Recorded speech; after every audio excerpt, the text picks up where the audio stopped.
কাঁচা আমের টক ঝাল মিষ্টি আমসত্ত্ব একটা খেয়ে মন ভরবে না, এই কথাটা কিন্তু সত্য।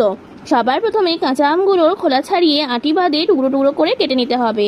এইবার একটি কড়াইতে পরিমাণ মতো জল দিয়ে তাতে অল্প একটু নুন দেব, দিয়ে কাঁচা আমগুলোকে তুলে দেব। এরপর আমগুলোকে খুব ভালো করে সিদ্ধ করে নেব।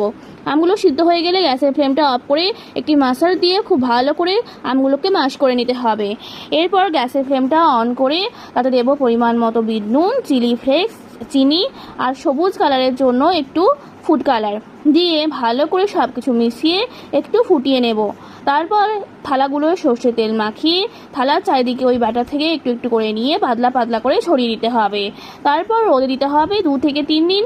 তারপর রেডি আমার আমসত্ত্ব। এরপর ছুরি দিয়ে যে কোনোভাবে কাটলেই হলো। এবার শুধু বিকেলে ঘুম থেকে উঠে চুরি করে খেলেই হবে আমসত্ত্বগুলো সেই ছোটোবেলার মতো।